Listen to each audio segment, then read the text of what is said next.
tamu undangan guest lecture NIS SCITS 1.0 atau GLASE 1.0 yang mengusung tema Application of Modern Corrosion Resistant Alloy in Upstream Oil and Gas Industry, Cost Efficient Material Selection pada hari Sabtu tanggal 28 November 2020 yang diselenggarakan oleh NIS SCITS.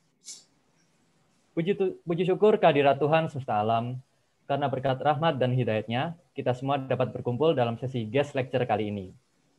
Ada kala sebelum kita mulai dari rentetan acara pada kali ini, alangkah baik apabila kita memulainya dengan berdoa terlebih dahulu. Maka dari itu, berdoa menurut agama dan kepercayaan masing-masing, berdoa saya pimpin, berdoa dimulai.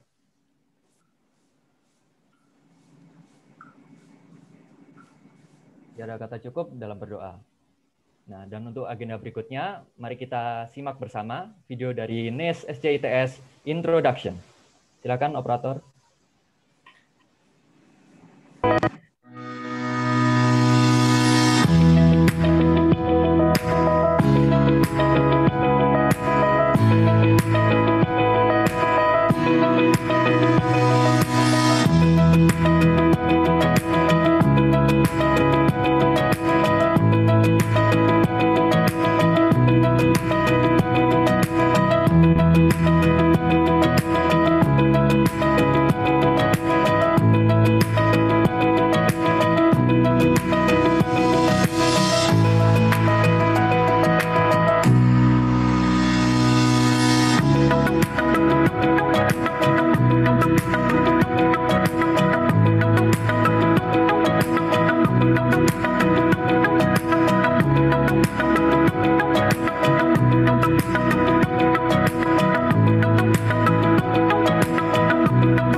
Oke, terima kasih teman-teman operator.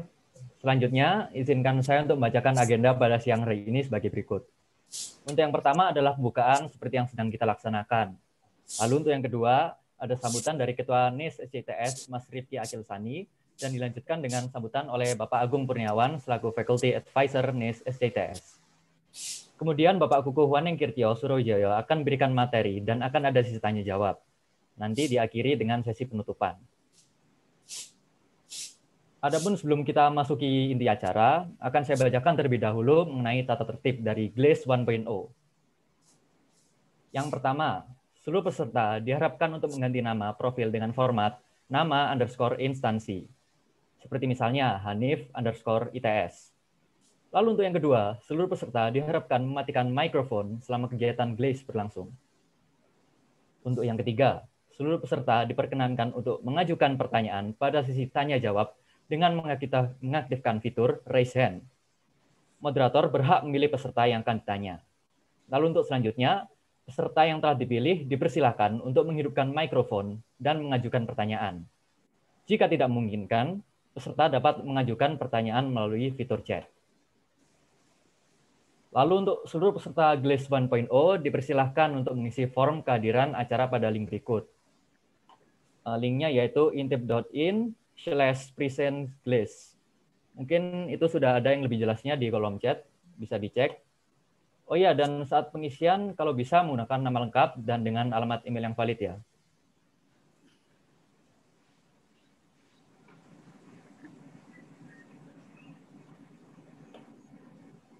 Oke, baik hadirin sekalian yang saya hormati. Agenda selanjutnya yaitu berupa sambutan dari Mas Rifki Akilsani selaku Chairman NIS SC ITS. Untuk itu, kepadanya kami persilahkan. Terima kasih, Dava. Oke, Assalamualaikum warahmatullahi wabarakatuh. Assalamualaikum. Yang terhormat Bapak Dr. Agung Kurniawan, STMN, sebagai Kapus Lead Material Maju dan Teknologi Nano, dan selaku Faculty Advisor dari NIS Student Chapter ITS, dan Bapak Insinyur Kuku Surowijoyo, MBA, sebagai pembicara pada guest lecture pada siang hari ini. Serta Bapak, Ibu, dan teman-teman peserta guest lecture yang sudah menyempatkan waktunya untuk hadir di acara siang hari ini. Pertama-tama, marilah kita panjatkan puji syukur kepada Tuhan Yang Maha Kuasa yang telah memberikan nikmat sehat sehingga kita semua diberi kesehatan jasmani dan rohani untuk dapat melaksanakan acara guest lecture tentang Application of Modern Corrosion Resistant Alloys in Upstream Oil and Gas Industry dan Cost Material Selection pada siang hari ini. Saya di sini mewakili NIS Student Chapter ITS untuk membawakan sepatah dua patah kata pada sambutan kesempatan kali ini.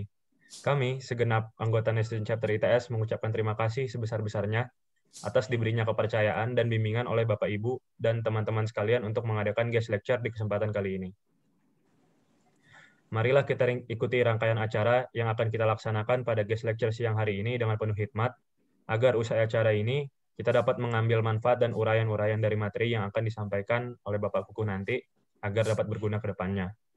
Sekali lagi, kami sangat mengharapkan sekali dukungan-dukungan dari teman-teman sekalian, agar ke depannya dapat diadakan lebih banyak lagi guest lecture yang bermanfaat, dan kembali saya mengucapkan terima kasih atas kepercayaannya. Saya berharap agar guest lecture ini dapat menambah ilmu kita semua dan dapat membuat kita lebih maju lagi.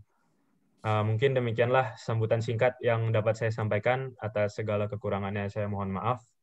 Wabillahi taufiq wal hidayah. Wassalamualaikum warahmatullahi wabarakatuh. Assalamualaikum warahmatullahi wabarakatuh. Terima kasih Mas Rifki atas sambutan yang luar biasa. Lalu sambutan selanjutnya dari Bapak Dr. Agung Kurniawan selaku Faculty Advisor NIS SC ITS. Untuk itu kepadanya kami persilakan. Baik, terima kasih Mas Dava. Assalamualaikum warahmatullahi wabarakatuh. Alhamdulillah, puji syukur kita bisa mengadakan acara ini. Yang saya hormati pembicara kali ini Pak Kukuh dan Mas Rifki ya sebagai Ketua NIS 2021 ya. Dan juga rekan-rekan, Bapak Ibu sekalian, peserta webinar kali ini.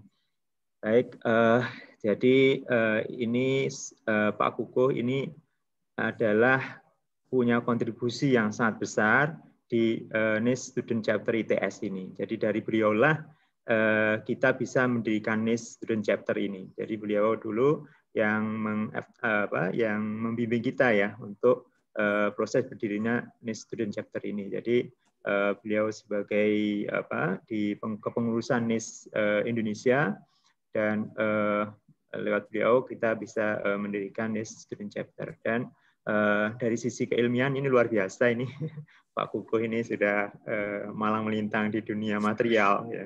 Ini di oil and gas di Sunfig ini. Jadi beliau sudah ya beberapa teman yang sudah menyebar ke seluruh dunia ini sudah kenal dengan Pak Kukuh ini terkait dengan material yang terkait dengan material untuk oil and gas gitu. Jadi saya berharap ya webinar ini benar-benar jadi sarana kita ya untuk menggali ilmu ya. Ini kita gali nih ilmu dari Pak Kukuh ini. Sayang kalau pembicara sebagus ini kita lewatkan begitu saja. Jadi tolong nanti diperhatikan, diikuti dengan sesama supaya kita nanti bisa dapat ilmu yang bermanfaat nanti bagi kita semua. Baik, mungkin seperti itu. Sekali lagi terima kasih Pak Kukuh atas waktunya. Ya kalau nggak pandemi gini mungkin sebulan sekali atau 2 bulan sekali susah ini kalau offline. Ya, jadi seperti itu. Terima kasih sekali lagi. Demikian dari saya. Selamat berwebinar. Assalamualaikum warahmatullahi wabarakatuh. Waalaikumsalam warahmatullahi wabarakatuh. Terima kasih juga untuk Pak Agung atas sambutan dan sarannya. Oke, baik. Sebelum kita mulai masuki materi pada kesempatan kali ini, Saya akan perkenalkan terlebih dahulu pembicara kita kali ini, yaitu Bapak Kukuh Waningkirtyo Surowijoyo.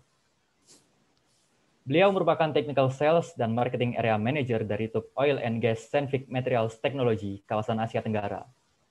Beliau diamanahkan posisi tersebut sejak tahun 2012 dan mulai bekerja di Senvic pada tahun 1993 atau lebih tepatnya 28 tahun silam.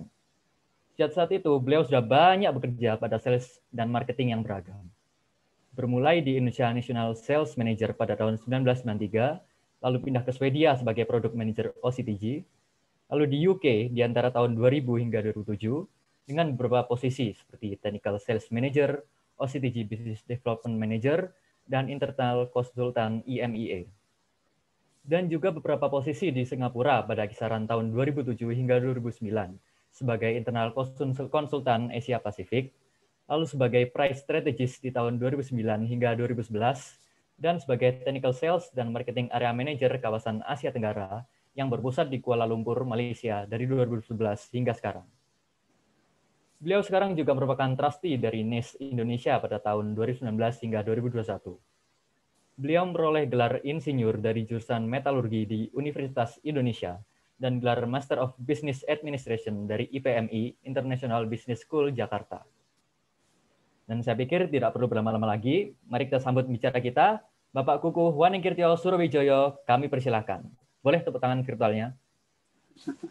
Terima kasih Pak Mas Dafta. Ya, luar biasa memang support dari Pak Agung sampai sekarang kita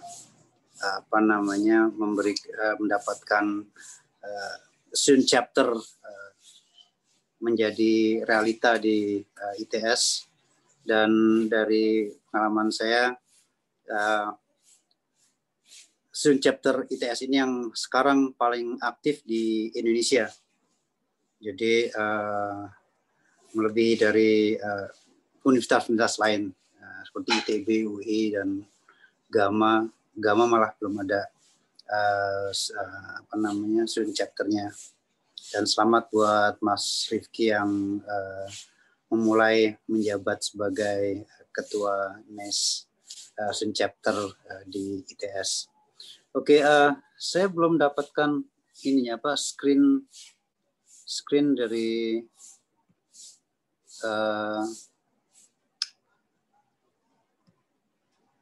presentasinya. Di layar saya masih, ya, oke. Itu Pak, sudah tersedia. Terima kasih. Ya.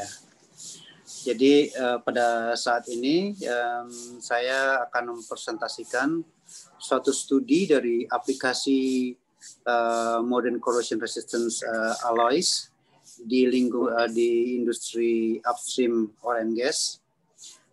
Dan karena aplikasi ini sangat luas, jadi saya akan pada saat ini saya akan coba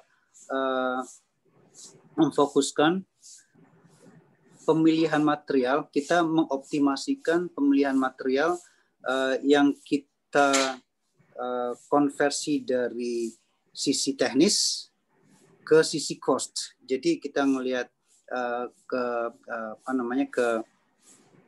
benefit dari grade stainless steel yang ada dan dikonversikan ke cost-nya.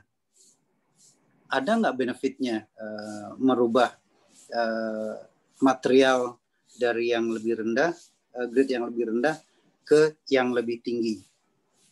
Intinya presentasi ini adalah seperti itu. Oke, saya nggak perlu perkenalkan diri saya lagi, tadi sudah diperkenalkan. Dan Senvic Materials Technology saya sudah bekerja selama kurang lebih 28 tahun, dan di akhir Oktober kemarin saya sudah mengundurkan diri. Saya ingin fokus untuk memberikan kontribusi saya ke Indonesia setelah cukup lama, 20 tahun di luar negeri. Jadi ya mudah-mudahan kontribusi saya bisa lebih baik kalau saya tinggal di Indonesia. Oke, halaman berikutnya. Ya, sini sudah dijelaskan lebih dalam sebelumnya. Berikutnya, halaman berikutnya. Ya, pada saat ini mudah-mudahan seperti di industri oil and gas, kita selalu mulai dengan safety precaution, yang dimana saat ini kita dalam masa pandemi, mudah-mudahan semuanya berada di tempat yang aman. Itu latar belakangnya. Oke, mudah-mudahan semua aman dan tetap menjaga jarak, memakai masker dan sering menjaga kebersihan. Baik, next page. Oke, juga di industri biasanya kita memulai dengan safety moment, di mana kita mencoba melihat kasus-kasus adanya kegagalan di operasi. Contoh yang saya akan berikan adalah kegagalan di platform, lokasinya di Malaysia Timur, Sarawak ya. Di sini tubing 316L 1/4 inci 0,049 wall thickness yang berada di wellhead mengalami korosi pitting.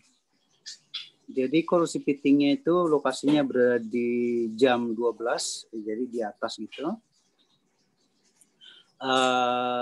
Terlihat dari atas itu dari luar lubangnya kecil saja, tapi ternyata di dalam itu membesar ya, dan tembus ke bagian dalamnya sehingga tube ini mengalami kebocoran.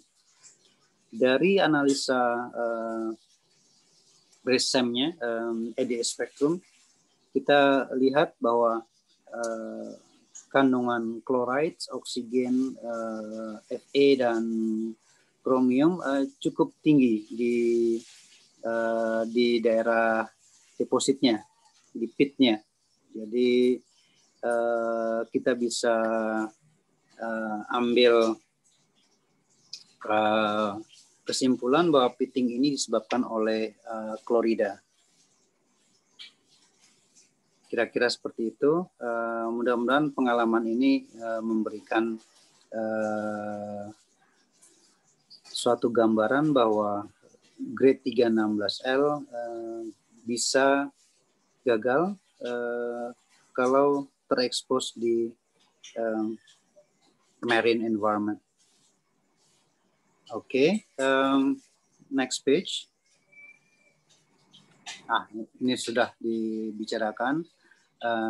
Berikutnya. Ya, berikutnya. Ya, background-nya. Background kenapa saya mengambil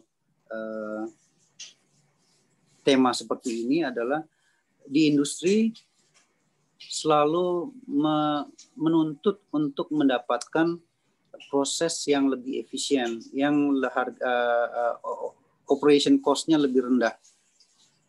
Itu selalu mendapatkan penekanan dari pelaku industri. Selain itu juga untuk meningkatkan safety dari operasi itu sendiri. Jadi kita harus perhatikan safety untuk mendapatkan efisiensi yang lebih tinggi. Dengan safety yang lebih tinggi, stoppage-nya juga lebih sedikit atau bisa dihilangkan, sehingga loss production juga dihilangkan atau dikurangi atau dihilangkan kalau bisa. Itu intinya, mengurangi loss production karena stoppage. Kemudian untuk mendapatkan proses yang lebih baik, kita juga akan membutuhkan material yang lebih baik juga, karena biasanya operasi yang lebih efisien, yang lebih baik itu akan memberikan lingkungan yang lebih keras, lebih korosif.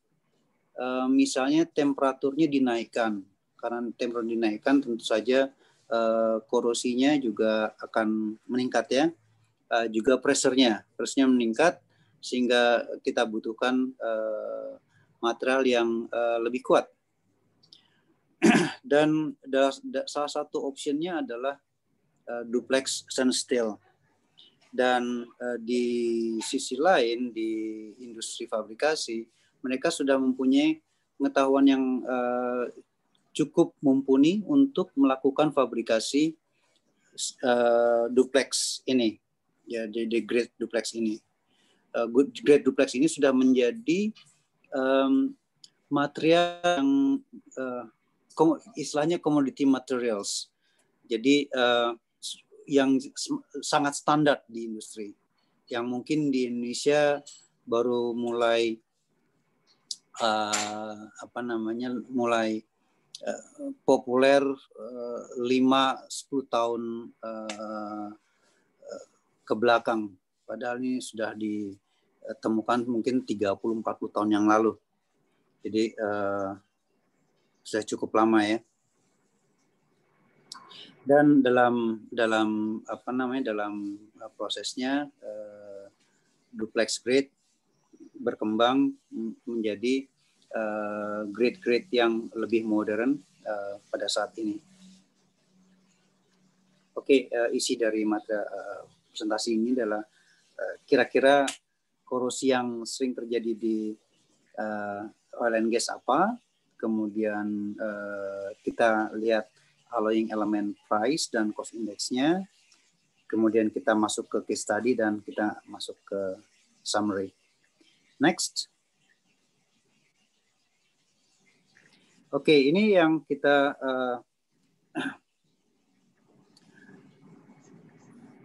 diagram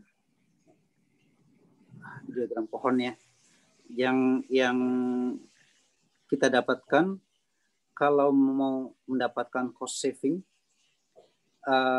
kita bisa lihat dari sisi mechanical properties-nya, kita bisa lihat sisi corrosion properties-nya, dan kita bisa masuk ke alloying element selection. Jadi kita lihat material yang alloying elementnya lebih murah. Dari sisi mechanical properties, kita bisa merubah desainnya dengan menggunakan material yang lebih kuat, sehingga kita akan mendapatkan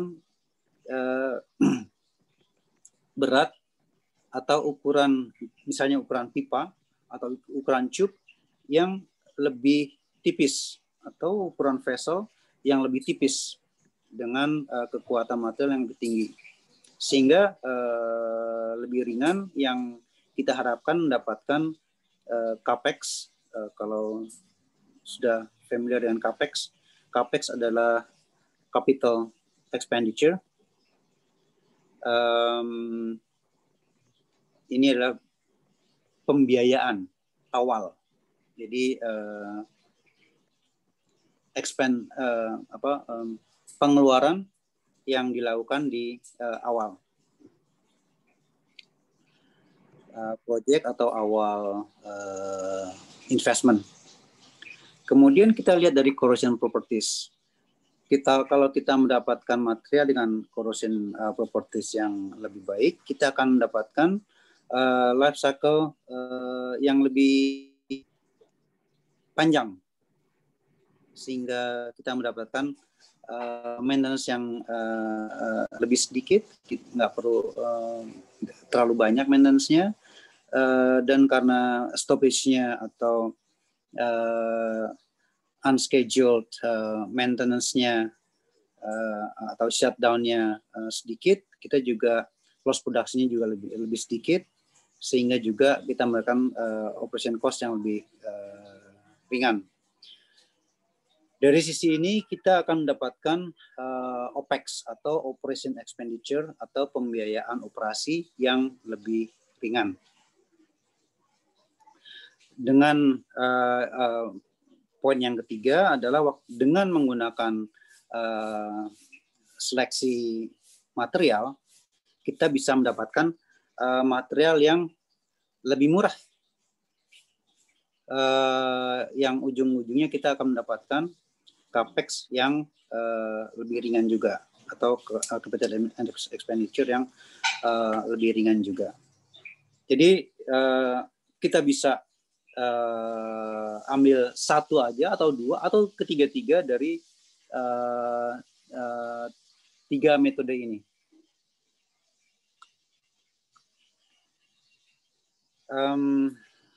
Next page. Sorry, mungkin di background ada suara masak ya, istri saya lagi masak soalnya. Oke, chemical composition dari CRA ini saya tunjukkan material yang paling banyak atau paling mengambil porsi terbanyak di pemakaian stainless steel adalah 304. Tapi 304 ini grade-nya grade rendah ya. Jadi biasanya untuk ornamen saja, di mana untuk yang mulai ke teknis kita menggunakan 316L. Di 316L ini yang seimbang atau yang ketahanan korosinya mirip dengan 316L adalah Linduplex 2304 atau Linduplex 2101. Itu sifat-sifat ketahanan korosinya mendekati 316L. Kita bisa lihat perbandingannya adalah dengan membandingkan PRE. Kita lihat di kolom terakhir, di paling sebelah kanan adalah PRE average, atau kita sebut pitting resistance equivalent number. Jadi dengan pitting resistance equivalent number ini kita bisa memprediksi ketahanan material terhadap serangan korosi di lingkungan laut.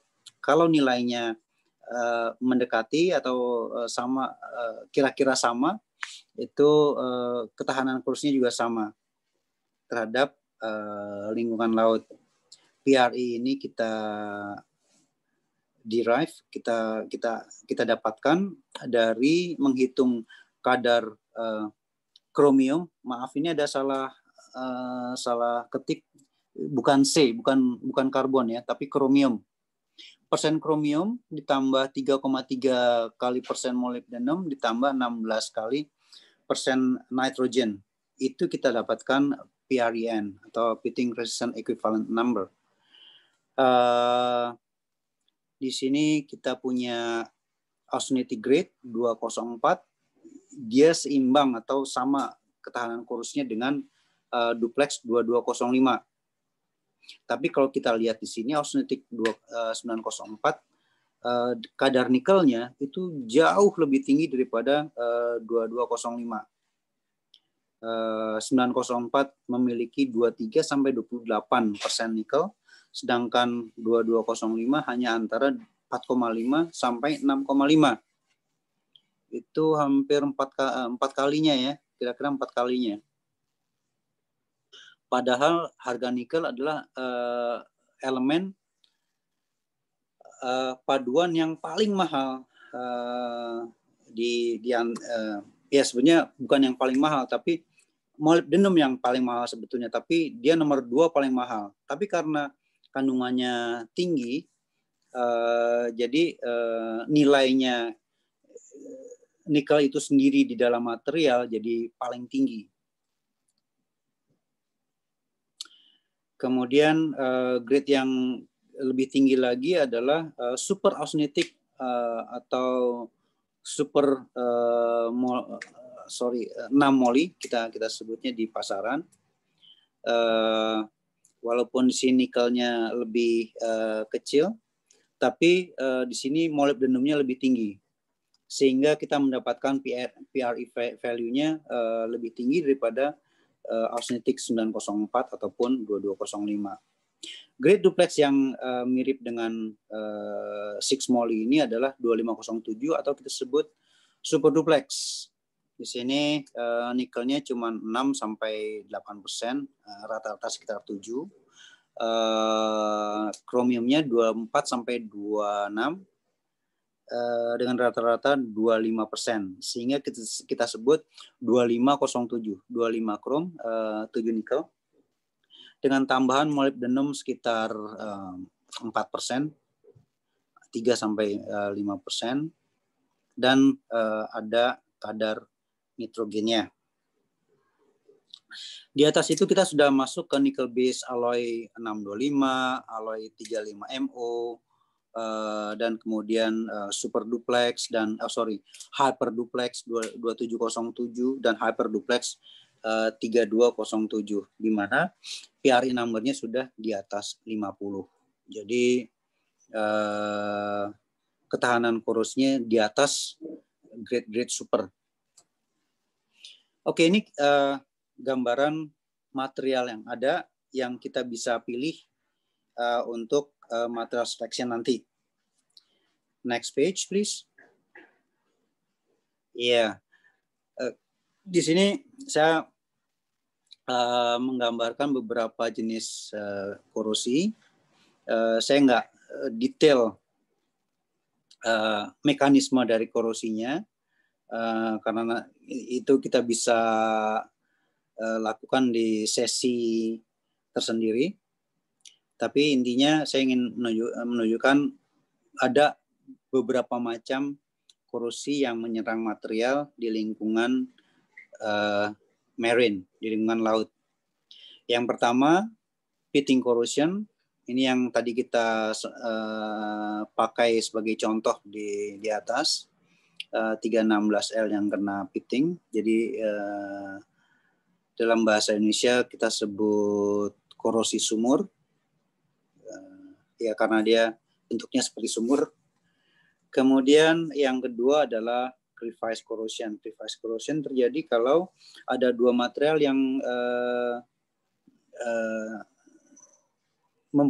membentuk suatu gap yang sangat tight, sangat ketat ya. Karena dia begitu ketat sehingga kandungan oksigen di situ sangat berkurang, sehingga kalau terjadi ada korosi di daerah itu, materialnya tidak bisa melakukan tidak bisa membentuk lapisan pasif lagi, sehingga korosi akan terus berlanjut. Itu crevice corrosion atau korosi celah. Kemudian stress corrosion cracking. Stress corrosion cracking ini bisa terjadi secara intergranular atau transgranular. Intergranular artinya letaknya itu mengikuti batas butir di logamnya. Sedangkan transgranular bisa letaknya akan terus memotong butir. Jadi tidak tergantung dari batas butir. Kemudian, stress corrosion cracking ini sangat umum di austenitic grade. Juga terdapat di duplex grade. Tapi duplex grade jauh lebih tahan terhadap stress corrosion cracking dibandingkan austenitic grade. Di mana ini disebabkan juga karena adanya chloride. Umumnya ya di lingkungan laut. Bisa aja terjadi karena fluoride juga atau bromide juga. Kemudian yang keempat adalah general corrosion atau korosi merata.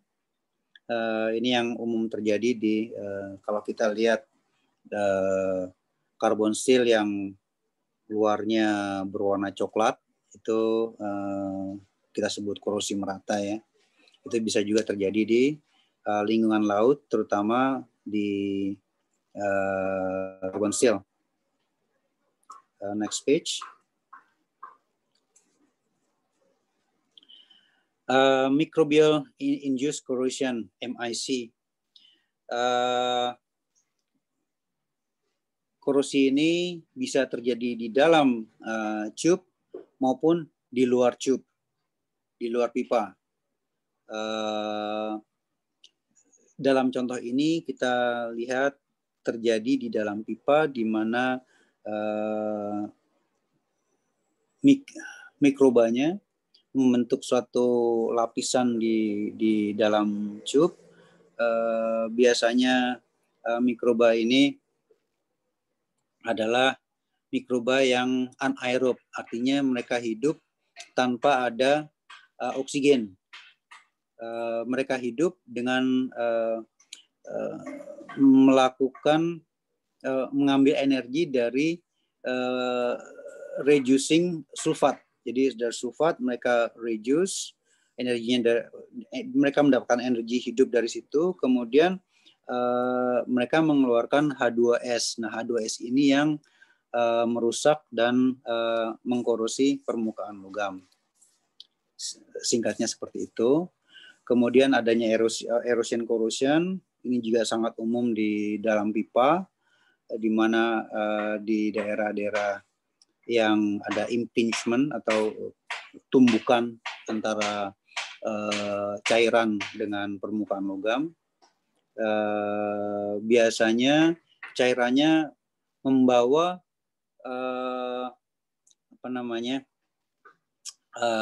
pasir atau partikel yang abrasif. Jadinya begitu partikel ini menumbuk ke permukaan, mereka mengambil sebagian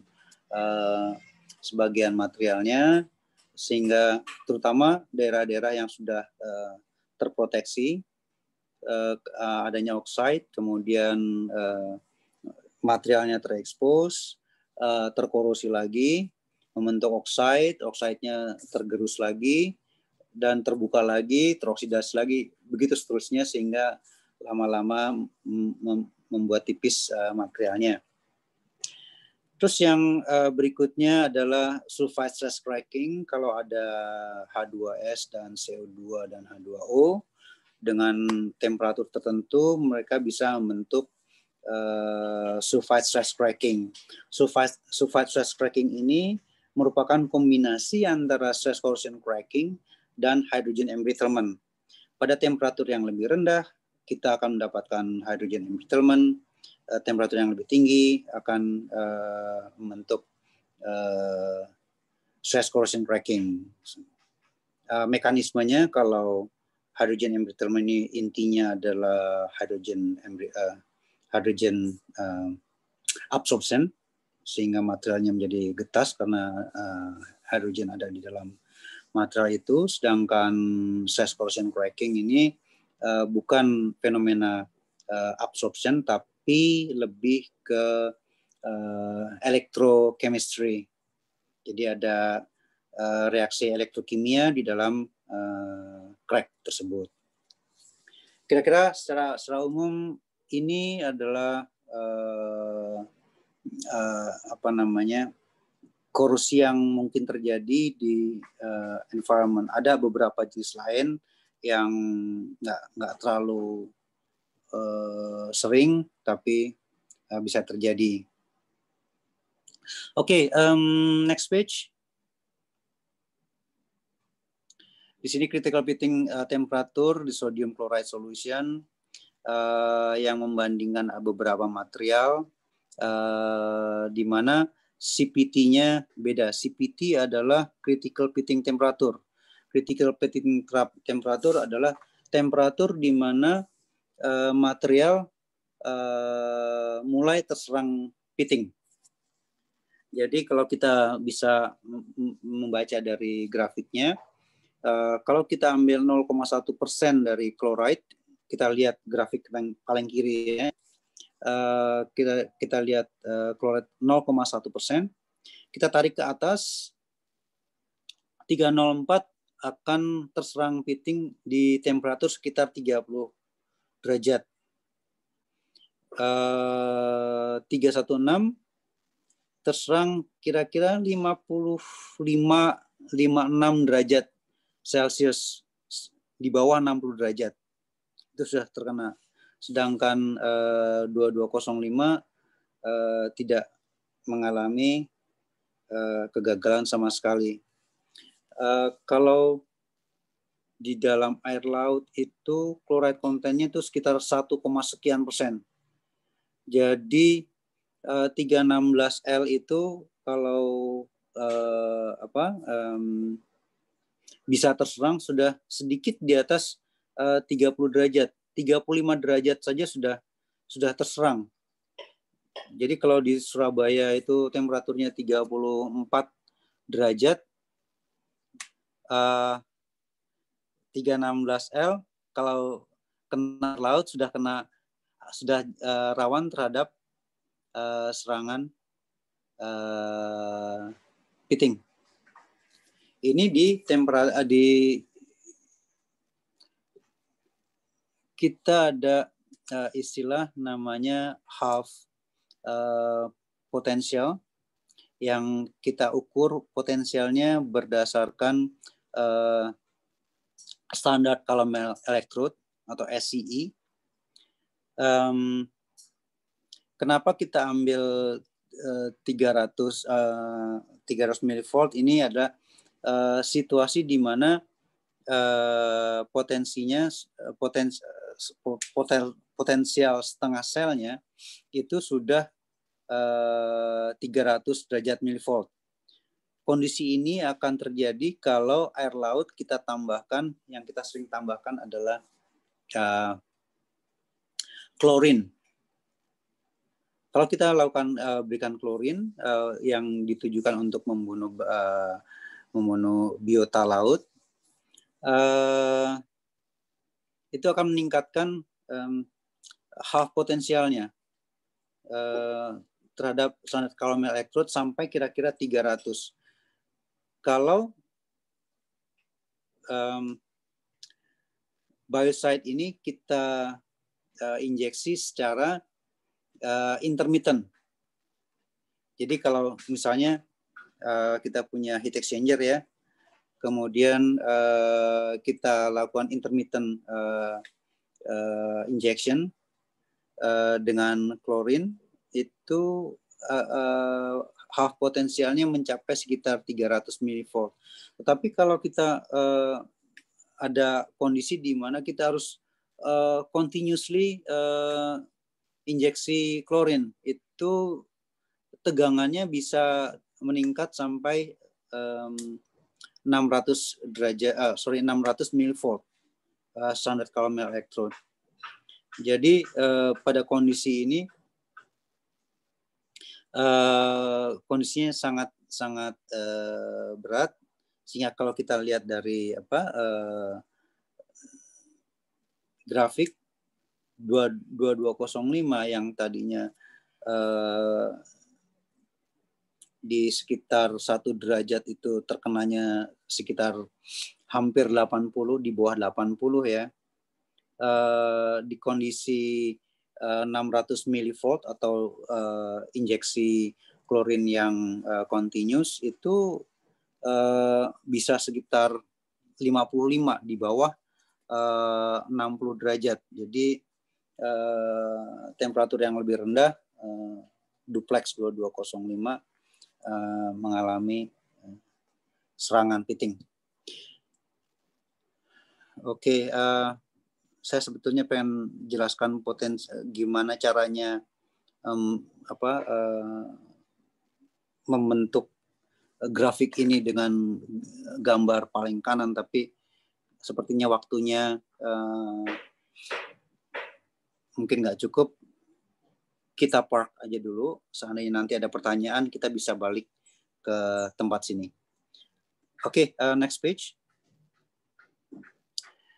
Di Di sini saya ingin membandingkan PRI dengan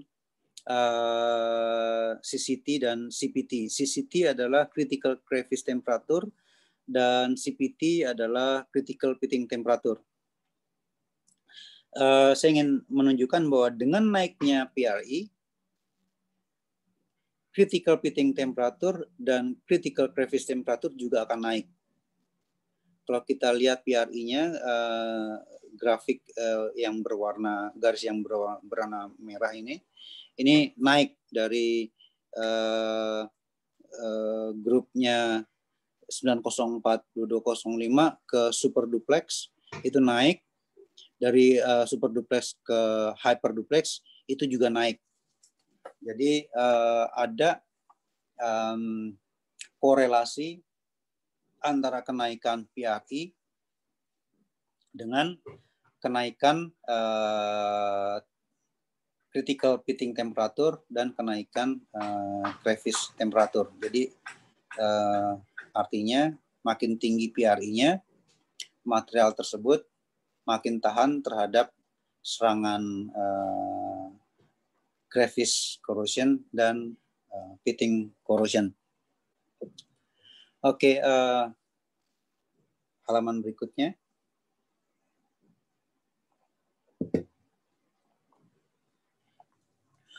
Kalau kita bandingkan dengan stress corrosion cracking, ini juga ada hubungannya. Kalau 304 dan 316 sudah terkena stress corrosion cracking di sekitar 50 derajat,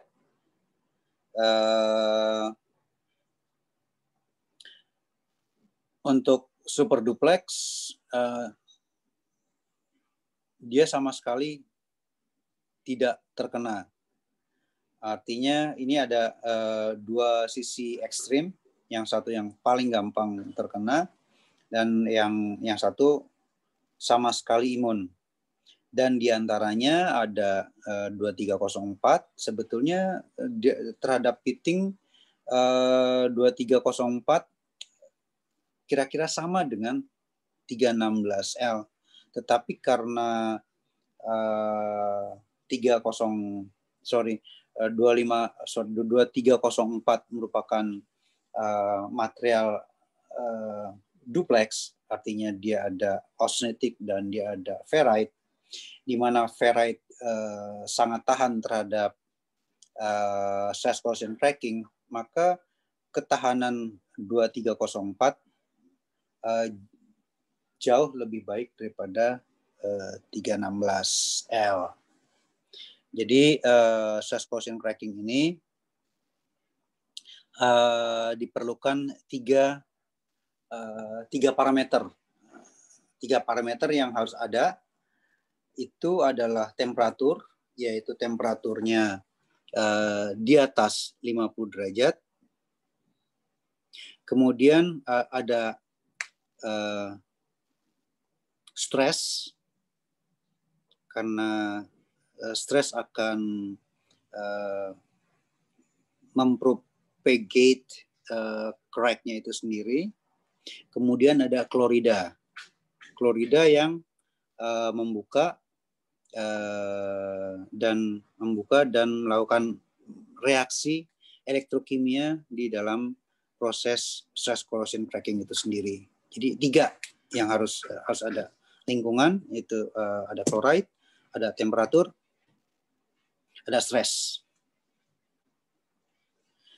Tes ini dilakukan di autoclave dengan tekanan 100 bar, di mana oksigennya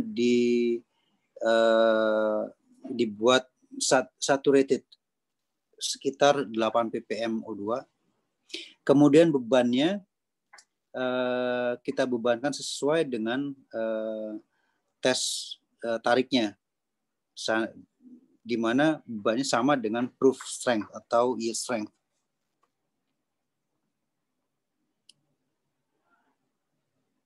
Oke, berikutnya. Saya coba membandingkan antara duplex dengan austenitic grade. Kalau kita lihat paling kiri, 316 itu paling rendah. Kemudian yang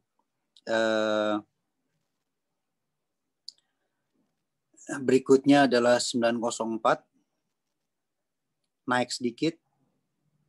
Kemudian 6 moly 254 SMO itu naik lagi.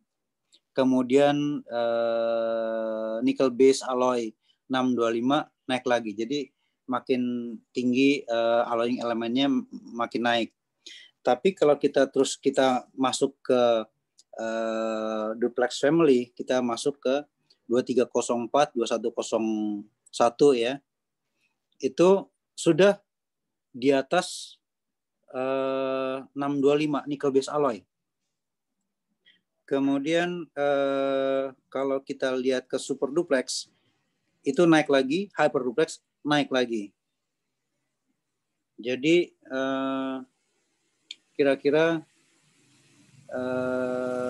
ketahanan atau kekuatan dari super keluarga duplex ini lebih tinggi dibandingkan dengan kekuatannya keluarga austenitic.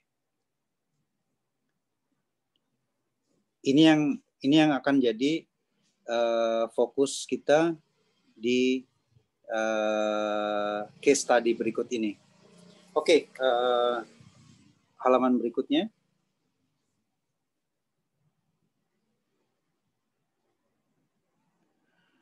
Di sini saya sisipkan alloy 35 MO. Ini nickel base alloy, grade baru. Dia ketahanan korosinya kira-kira sekitar hyper duplex dan masuk ke sebagian nickel base alloy. Dan karena dia mempunyai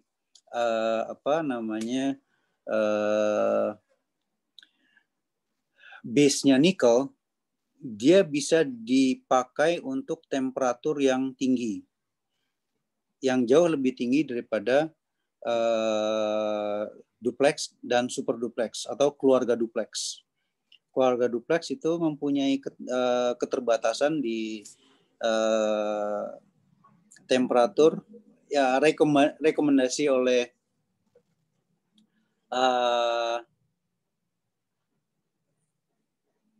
NACE itu sekitar 232 derajat Celcius kalau nggak salah.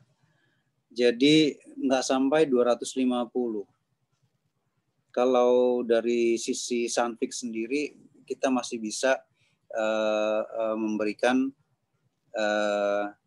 rekomendasi sampai 250, tapi tidak di atas itu karena kalau dipakai di temperatur yang lebih tinggi, mereka akan mengalami kegetasan yang kita sebut 475 embrittlement, 475 embrittlement. Tapi untuk yang alloy 35 MO ini bisa dipakai di temperatur yang jauh lebih tinggi daripada temperatur yang direkomendasikan untuk keluarga duplex. Oke, next. Ini cuma selingan aja tapi cukup penting. Untuk Extreme H2S duplex tidak direkomend karena kandungan nikel yang kecil. Di dalam mekanisme surface cracking, nikel sangat memberikan kontribusi yang besar. Jadi itu sebabnya duplex atau keluarga duplex tidak direkomend di lingkungan H2S. Grafik ini yang sebelah kanan saya buat berdasarkan data dari NICE MR 175. Jadi saya ringkas kira-kira seperti ini. Cara bacanya, semua lingkungan yang di bawah garis putus-putus itu aman untuk dipakai oleh material yang di atasnya. Misalnya kita lihat di 10 PSI H2S di temperatur 150 itu super austenetic masih aman dipakai. Jadi kira-kira bacanya gitu. XY, 2 dimensi aja. Oke, next page. Tadi kita bicara soal alloying element. Ini kebetulan saya ambil data cuman sampai bulan Agustus tahun 2000 ya. Kalau kita lihat harga besi, iron, itu paling rendah dan secara relatif nggak berubah, datar. Begitu juga dengan kromium yang berwarna biru muda, itu relatif datar. Kalau kita lihat kromium kan ininya apa namanya kandungannya cukup banyak, cukup besar, tapi karena harganya rendah, nilai kromium di dalam alloying element ini di dalam paduan ini tidak besar. Berikutnya adalah nikel. Nikel yang berwarna oranye, dia cukup berfluktuasi, kadang tinggi, kadang rendah. Kita lihat di November 19 itu paling November 2019 itu paling tinggi, dan di sekitar Mei 2000 itu paling rendah. Jadi sekitar fluktuasinya sekitar 11 sampai 16 ribu. Itu sudah sekitar 30% sendiri itu. Jadi pengaruhnya terhadap harga barang jadi juga akan cukup tinggi. Kalau kita lihat nikel di austenitic grade dengan harga nikel yang tinggi, maka nilainya cukup tinggi di dalam material ini. Sedangkan molybdenum yang warna biru paling tua, biru tua ini nilainya memang paling tinggi, nilai per tonnya, tapi karena persentasenya cukup rendah, jadi nggak terlalu berpengaruh. Sedangkan kalau kita lihat dari keluarga duplex, nikel tuh jadi yang paling rendah gitu, bukan paling rendah tapi cukup rendah lah, mendekati nilai dari molybdenum. Jadi kira-kira mereka seimbang kalau dilihat dari nilainya. Jadi kalau kita mau memilih materialnya yang lebih murah, kita cukup melihat ke nilai nikel, di mana nilai nikel yang lebih rendah memberikan harga yang lebih rendah juga. Molybdenum dibutuhkan agak tinggi, sekitar artinya relatif sekitar 3% sampai 5% ini dibutuhkan untuk mempertahankan ketahanan korosinya.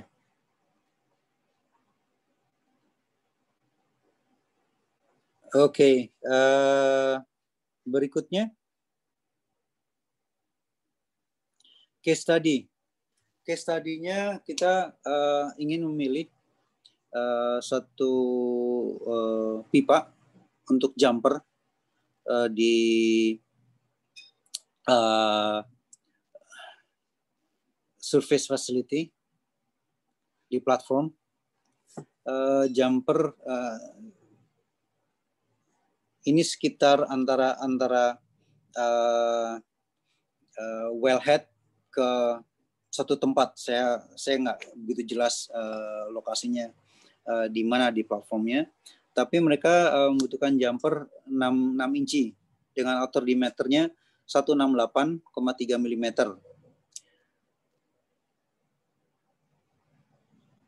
Kondisinya adalah dibutuhkan 4.000 PSI dengan desain awal austenitic grade 316L. Kemudian kita punya 3 alternatif untuk memakai materialnya ini atau menggantikan 316L ini. Karena 316L ternyata mengalami stress corrosion cracking. Kemudian kita pilih pipa 6 inci dengan kondisi wall thickness yang ada di pasaran. Material yang kita pakai atau jadi kandidat adalah 904L, duplex 2205 dan super duplex 2507 atau UNS 32750. Itu sebagai alternatif untuk 316L. Oke, ini background-nya.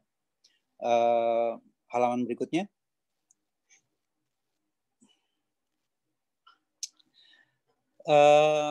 Dari 3 kandidat ini kita bandingkan 316L, kemudian dengan 4.000 PSI,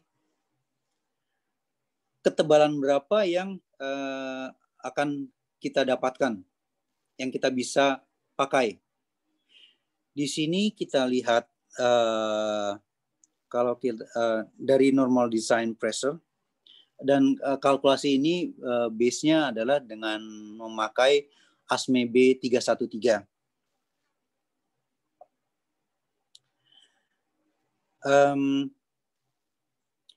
Dari OD 168,3 dibutuhkan wall thickness 21,95 untuk 316L untuk mencapai allowable internal pressure sekitar 4.000 PSI. Sedangkan 904L yang lebih kuat daripada 316L dibutuhkan cuma 18,26 mm wall thickness-nya. Untuk 2205 itu hanya 14,28. Jadi hampir separuh dari 60% lah, dari 70% dari 316L.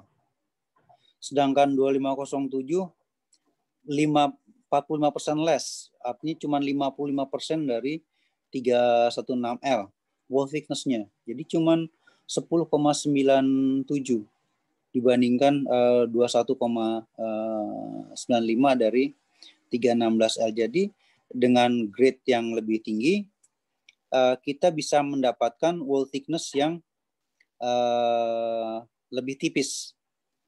Ketebalan pipanya lebih tipis. Artinya berat per meternya juga jauh lebih ringan. Lalu kita bandingkan, oke, 316L itu lebih murah per kilonya dibandingkan duplex atau super duplex. Juga dibandingkan 904 atau 904 ya itu karena nikelnya tinggi, harganya juga lebih tinggi sebetulnya daripada 2205. Sekarang kita lihat weight-nya untuk 316L 79 kilo 904 68, 2205 hanya 54,5, dan 2507 sekitar hampir 43 kilo. Nah, kalau kita bandingkan dengan harganya, weight per kilogram, kilogram per meter, jadi berat per meternya 316L itu 79 kilo. Ya, ini saya ambil dari atas ya. Duplex 54, super duplex 42 jadinya per kilonya, per meternya. Dari sisi harga US dollar per kilo itu kita lihat makin ke kanan makin lebih tinggi daripada 316L. Kita lihat 904 13,75 US dollar per kilo. Sedangkan 316L cuma 5,41. 2205 itu 6,86 dan super duplex 9,9 US dollar per kilo. Kalau kita hitung per meter itu 316L jadi 431, 904 946, duplex 374, sudah lebih murah daripada 316L. Super duplex yang harganya paling tinggi di grup duplex itu 424, masih lebih rendah daripada 316. Jadi kalau kita lihat dari skema ini ya jelas 2205 menjadi material yang paling ekonomis dengan price index per meternya, row paling bawah 316L1, duplex cuman 0,87, sedangkan super duplex 0,98. Jadi kita lihat duplex 2205 adalah alternatif yang paling ekonomis untuk dipakai di aplikasi ini. Jadi pengetahuan teknis kita konversi, kita pakai untuk menghitung desain yang desainnya akan menghasilkan harga material yang paling efisien. Nah, jadilah engineer yang tahu ekonomi. Oke, berikutnya. Ini udah masuk ke summary discussion. Jadi kita harus perhitungkan desain dengan material yang ada. Dari perhitungan teknis ini, kita bisa memilih material mana yang paling ekonomis. Kemudian alloying element. Jangan lupa kalau kita lihat di grafik tadi, molybdenum dan nikel, dia berfluktuasi harganya. Jadi hati-hati dalam menghitung kalkulasi harga ini harus disesuaikan dengan waktu. Jadi kalau waktunya dilakukan di bulan November 2019 dengan dilakukan bulan Agustus 2020, itu harganya sudah berbeda. Hati-hati di situ. Kemudian material dengan PR yang tinggi itu juga ketahanan korosinya di lingkungan laut juga lebih tinggi. Dari case study tersebut, duplex 2205 menjadi pilihan yang paling ekonomis Walaupun super duplex juga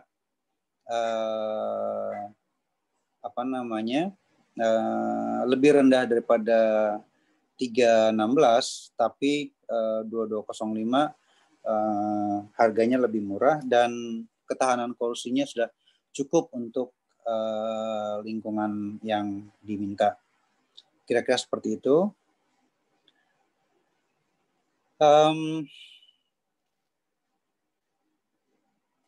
Apalagi? Sepertinya sudah yang terakhir, coba berikutnya. Next page. Oke. Cost summary dari presentasi ini, cost bisa di-review dari 3 sudut pandang. Yang satu, corrosion resistance, dengan ketahanan korosi yang lebih panjang, kita bisa mengurangi maintenance cost, mengurangi OPEX. Kemudian dari mechanical properties, kita lari ke desain. Kita bisa redesign pipa atau vessel dengan grade yang lebih tinggi, tapi menghasilkan capex atau capital expenditure yang lebih rendah. Kemudian hati-hati dengan spot price dari alloying element. Kita bisa lihat dengan alloying material dengan alloying elemen yang lebih murah, seperti kandungan nikel yang lebih rendah, itu akan memberikan capex yang lebih rendah juga. Dan case study ini hanya memperhitungkan capex-nya aja. Kita tidak perhitungkan OPEX-nya, karena OPEX-nya kan nanti dengan ketahanan korosi yang lebih tinggi, maintenance-nya juga lebih rendah, dan unscheduled shutdown-nya juga berkurang, sehingga loss production-nya juga berkurang. Kemudian yang ketiga, pressure calculation berdasarkan ASME B313 yang menunjukkan bahwa duplex walaupun bukan yang paling ringan, tapi harganya membuat duplex paling murah. Finally, kita perlu melakukan review. Kalau kita mendapatkan capex, kita juga harus bisa melakukan life cycle calculation, di mana memasukkan OPEX dalam kalkulasi tersebut. Dari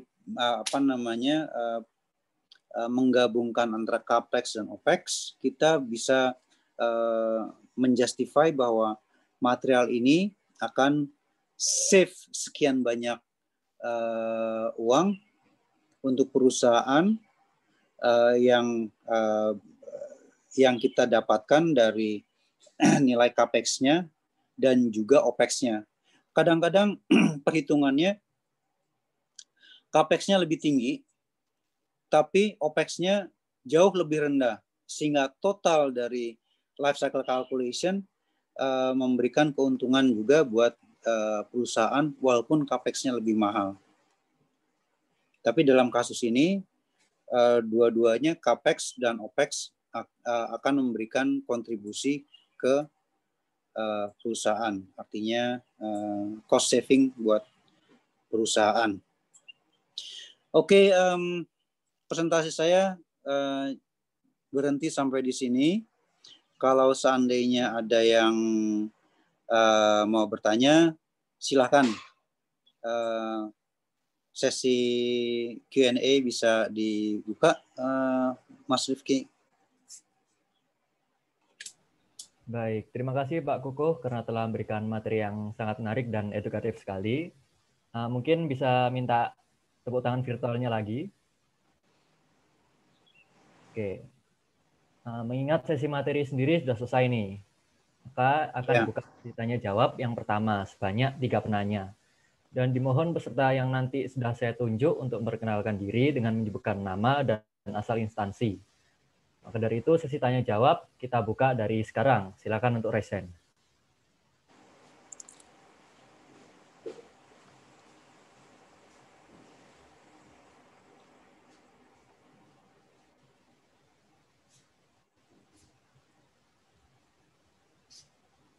Oke, untuk Kak Nabil Abian silakan untuk meng-unmute atau bisa tuliskan di chat pertanyaannya.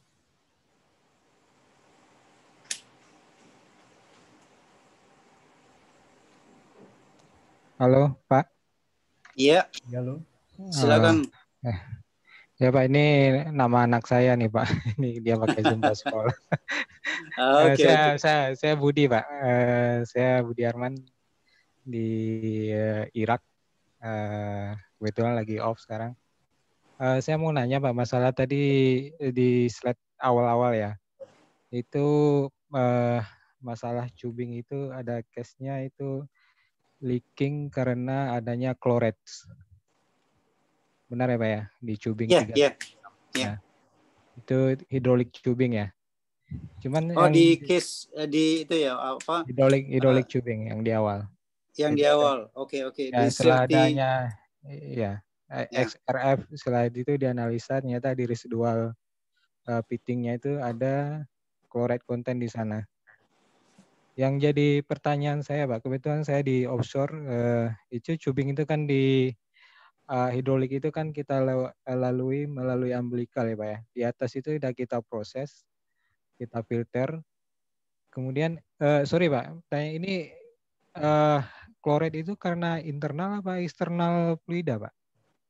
Itu eksternal, jadi dia ada di platform gitu, ada kondensasi air laut di atas itu, kondensasinya makin kadang karena dia berulang kondensasinya, kandungan klorida-nya makin tinggi di situ, dan temperaturnya juga bisa cukup tinggi sehingga menghasilkan pitting di jam 12. Oke. Pak Budi. Oke Pak Kukuh. Berarti jujur Pak Kukuh, kalau saya nggak tahu ya, kalau di umbilical itu kita tidak terlalu mempertimbangkan improvement luar ya dalam pemilihan material selection. Juga Pak Budi, karena kalau di ini kita bicara umbilical tube ya. Ya. Oke. Di umbilical tube itu biasanya laut dalam kan temperaturnya dingin ya. Sekitar 4 derajat ya, 4 derajat, 5 derajat. Tapi ini nggak berlaku karena biasanya di umbilical itu ada kabel. Oke. Nah, ada kabel. Iya. Kabel hidrolik ya. Ya, kabel-kabel ya. Untuk signal gitu. Tube, kan ada kabelnya.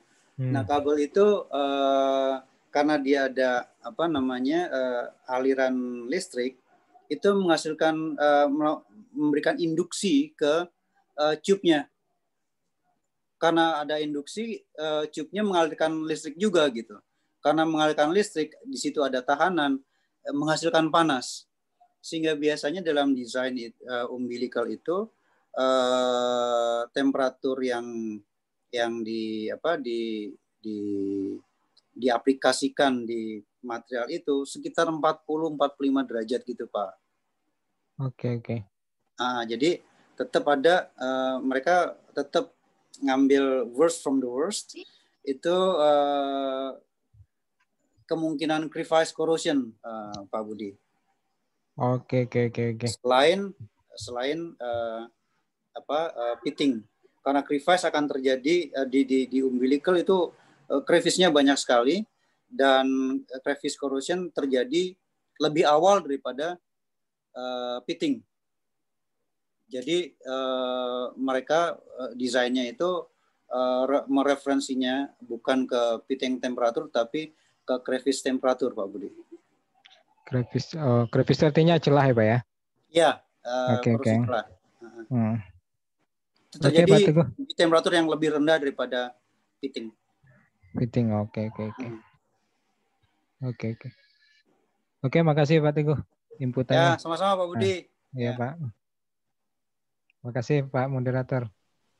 Ya, terima kasih Pak Budi. Oh, Mas Dava ya. Ya. Mungkin bisa ke pertanyaan selanjutnya. Pertanyaan juga nggak harus teknis kok, ya kan Pak? Iya, silakan. Mungkin Mau teknis, mau non-teknis gitu. Komersial, non-teknis, silakan. Kalau ada yang bebas pertanyaannya. Bebas pertanyaannya.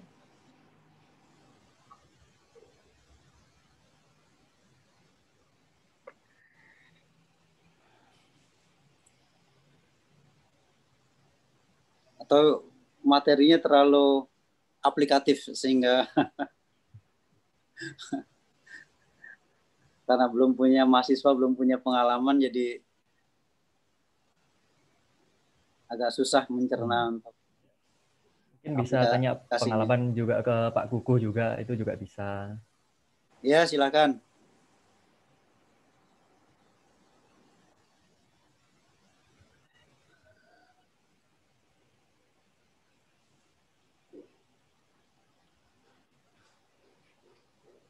Jangan malu-malu loh nanyanya.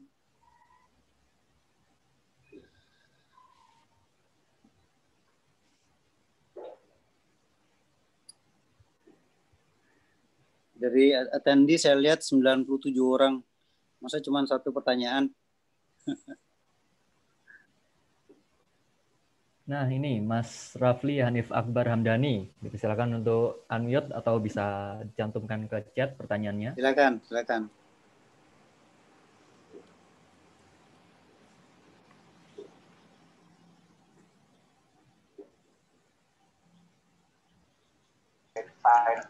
Apakah sudah terdengar ini? Ya, sudah mulai. Terima kasih Mas Dava. Perkenalkan terlebih dahulu, nama saya Rafli Hanif Akbar Hamdani, Pak. Saya mahasiswa dari ITS, baru. Ya, silakan.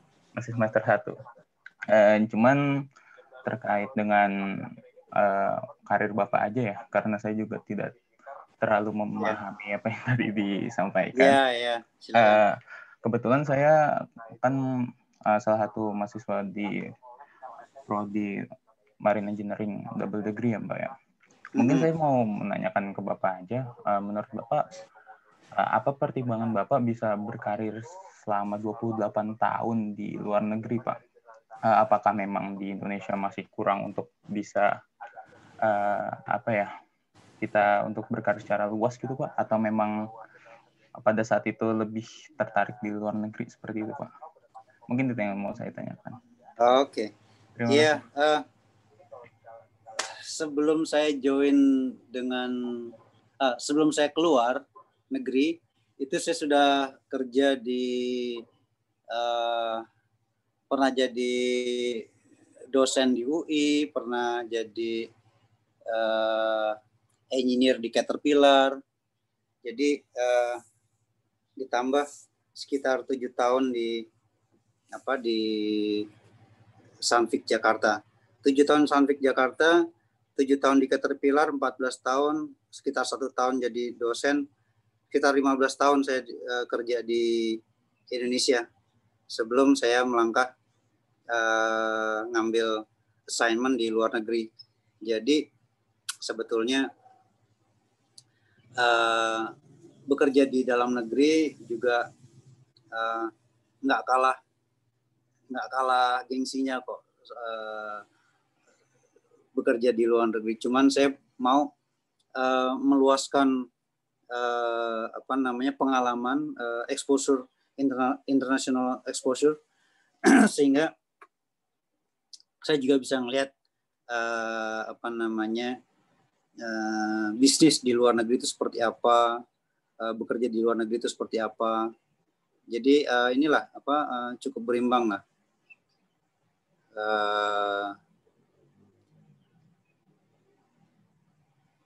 opportunity di Indonesia sebetulnya nggak kalah juga karena ya demand-nya juga cukup tinggi. Tapi kalau kita apalagi untuk di oil and gas banyak sekali pekerja-pekerja yang pengalaman di Indonesia kemudian terpakai di luar negeri, sangat terpakai di luar negeri. Saya sempat sering traveling ke Aberdeen, itu di Scotland. Waktu saya di Eropa ya, traveling juga ke Stavanger di Norway. Itu dua tempat yang jadi pusatnya oil and gas industry di Eropa di tahun-tahun dari 70 sampai 2000-an lah. Itu masih jadi pusat-pusatnya di terutama teknologi laut dalamnya. Kalau tertarik sama teknologi laut dalam, mungkin nanti arahnya bukan ke North Sea lagi, tapi mungkin diarahkan ke Gulf of Mexico di Amerika, Brazil, terus juga di Afrika juga ada, di Afrika Barat. Negara-negara sana juga banyak laut dalamnya. Jadi ya dari marine engineering kalau sudah punya pengalaman di Indonesia ya akan terpakai sekali untuk kerja di luar negeri. Kalau tertarik ya, di Australia pun juga banyak kok laut dalamnya, nggak jauh dari Indonesia. Mas Budi Arman juga kan dari Indonesia terus ke daerah Middle East.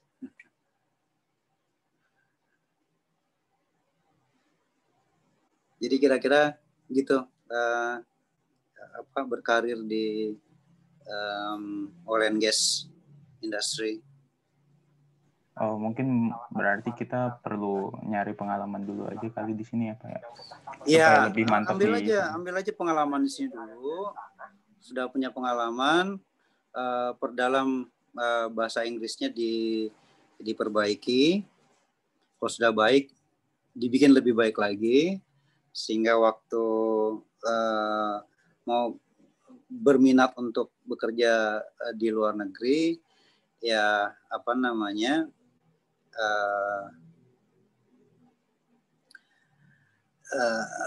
masalah komunikasi jadi lancar gitu loh, nggak ada masalah lagi. Tapi nggak ada salahnya kok kerja di dalam negeri, ininya juga rewardnya juga cukup bagus. Oh, baik Pak, mungkin bisa sebagai acuan saya lah ke depannya. Iya. Ya. Terima kasih Pak. Sama-sama. Terima kasih Mas Rafli atas pertanyaannya. Mungkin ini untuk pertanyaan yang terakhir, silahkan.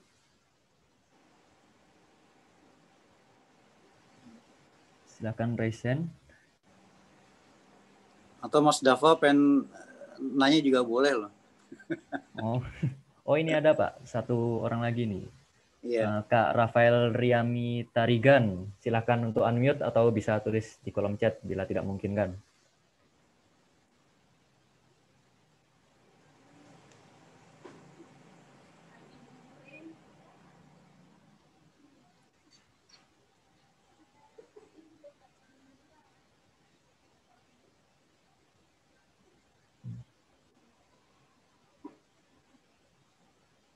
Silakan Kak.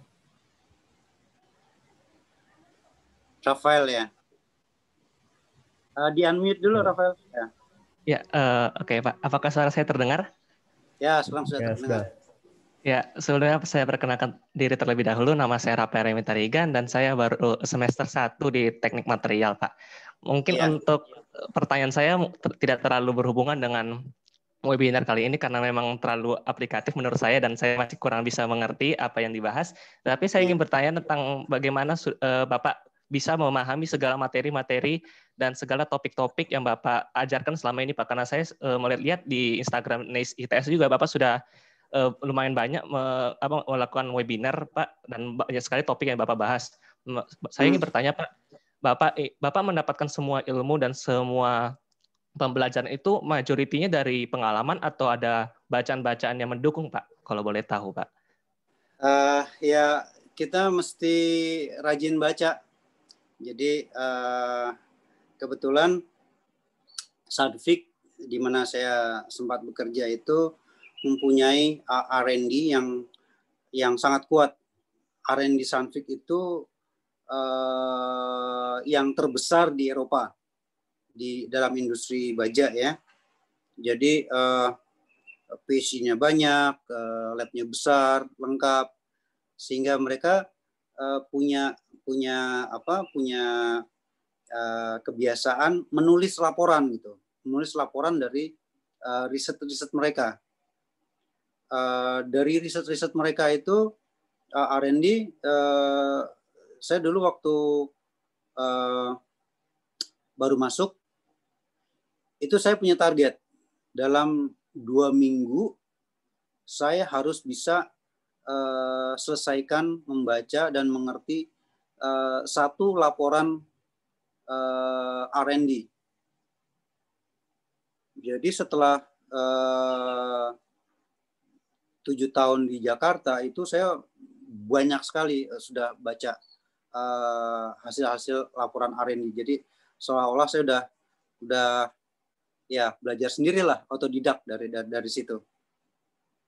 Dan penulisnya juga bukan orang-orang sembarangan, orang-orang yang senior dalam di bidang metalurgi gitu. Terus waktu saya bekerja di Eropa selama 7 tahun itu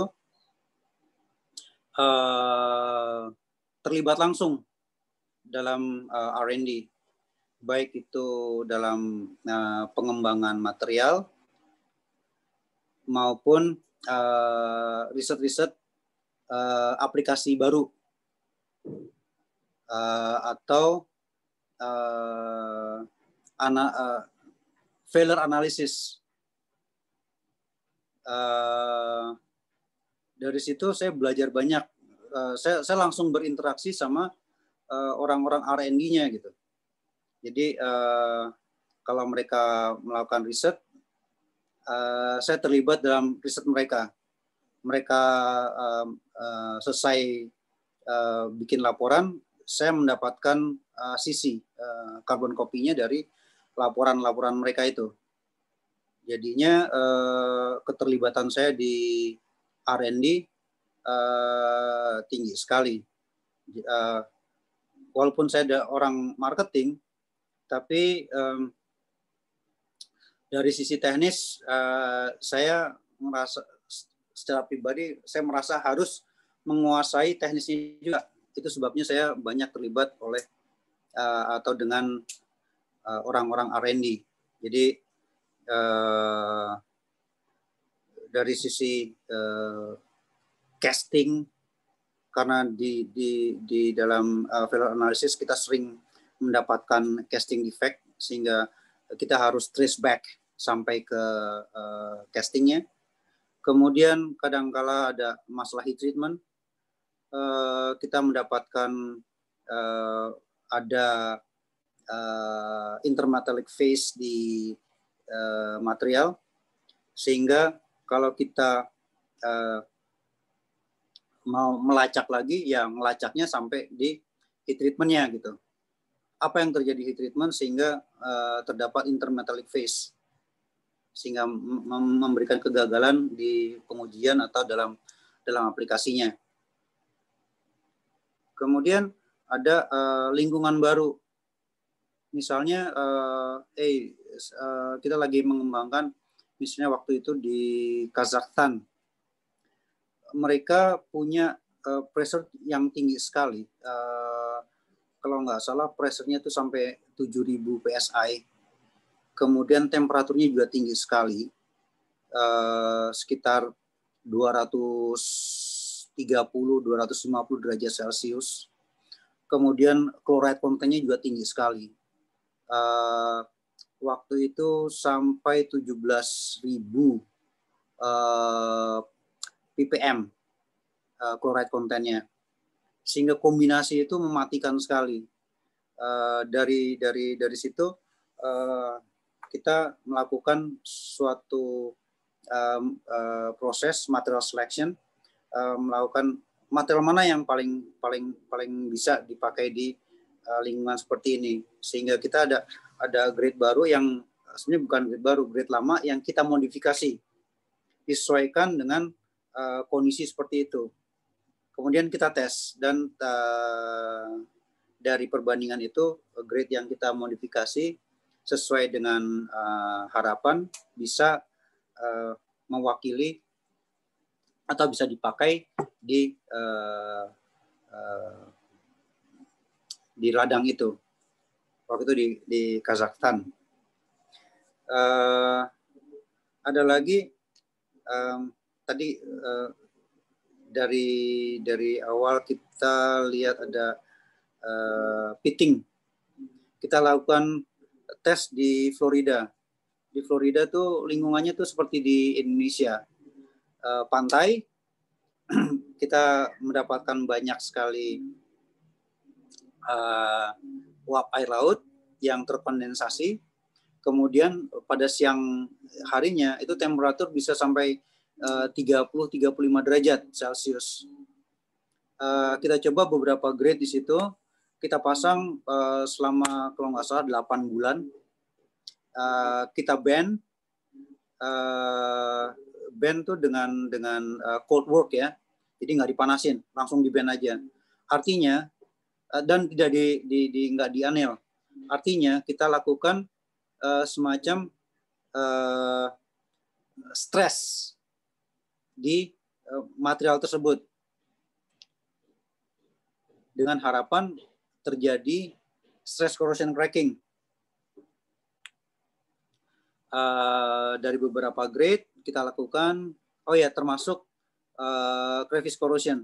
Kita buatkan sampel crevice-nya juga. Dari tes itu grade duplex, super duplex tidak mengalami resiko terserang stress corrosion cracking maupun pitting maupun crevice corrosion. Tapi kita lihat ada gejala crevice dan pitting di 316L. Tidak ada stress corrosion cracking waktu itu kita lihat. Jadi ya semacam gitu. Jadi dari pengalaman belajar sendiri, interaksi dengan R&D, ya jadi ya gitulah hasilnya.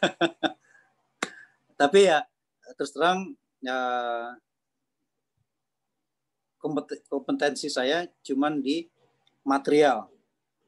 Beberapa ada di aplikasi, tapi nanti kalau masuk ke proses itu di luar bidang saya, itu harus ngomong sama orang proses di operator.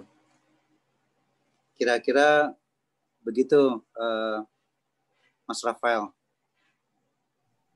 Terima kasih banyak, jangan Mas. Ya jangan berhenti belajar. Saya terus belajar sampai sekarang kok. Umur saya hampir 60 tahun masih tetap belajar kok. Baik Pak, terima kasih banyak. Semoga nanti saya bisa seperti Bapak ke depannya. Ya, terima kasih Pak. Semangat Rafael ya. Iya Pak, sama-sama. Ya, terima kasih Mas Rafael atas pertanyaan yang luar biasa. Dan sekaligus pertanyaan dari Mas Rafael tadi mengakhiri sesi tanya jawab kita. Dan mungkin selanjutnya akan saya bacakan mengenai summary dari materi yang telah disampaikan Pak Kuku tadi. Untuk yang pertama, penghematan biaya dapat ditinjau dari 3 pandangan berbeda, yaitu ketahanan korosi, sifat mekanik, dan harga spot elemen paduan. Lalu studi kasus ini hanya menghitung penghematan CAPEX dengan mempertimbangkan ketahanan korosi, harga spot, dan kekuatan mekanik. Dan adapun perhitungan tekanan didasarkan pada ASME B31.3 dan mengungkapkan bahwa nilai duplex dan super duplex dapat menghemat bobot yang signifikan, dan itu mengaruh pada penghematan biayanya.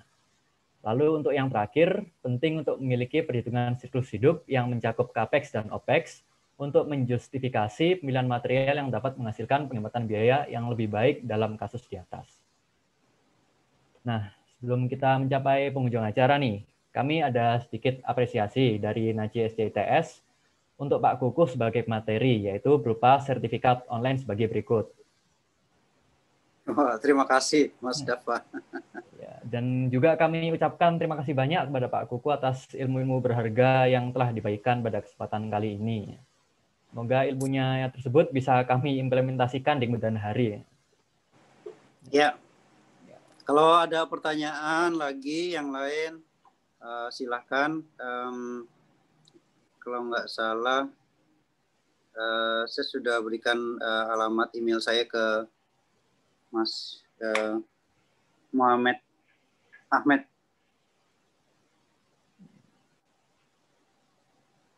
Jadi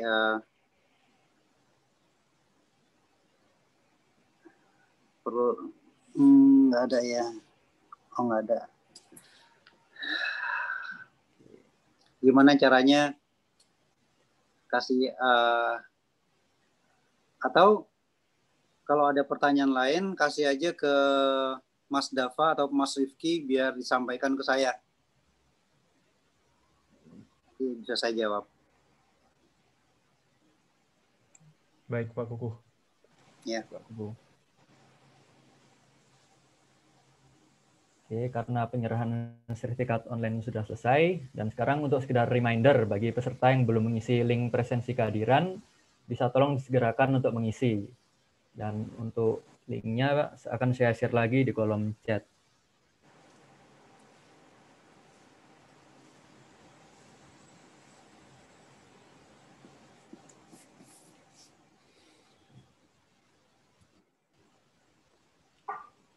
Dan akhirnya kita telah tiba di penghujung acara. Kami ucapkan terima kasih sekali lagi kepada Bapak Kukuh selaku materi, dan juga Bapak Agung yang sudah meninggalkan room lebih awal, Mas Rifki, dan panitia yang telah membantu jalannya acara, dan teman-teman peserta sekalian. Oke, baik. Terima kasih. Ya. Terima kasih, Stay Pak. safe. Ya. Terima kasih banyak Pak Kukuh sudah meluangkan waktunya. Ya, sama-sama Rifki. Oke, karena kita mengawali kegiatan hari ini tadi dengan doa, maka alangkah baiknya apabila kita mengakhirinya juga dengan doa. Dan semoga ilmu-ilmu tadi yang telah disampaikan Pak Kukuh bisa bermanfaat bagi kita semua kelak. Amin. Oke, berdoa menurut kepercayaan dan agama masing-masing. Berdoa saya pimpin, berdoa dimulai.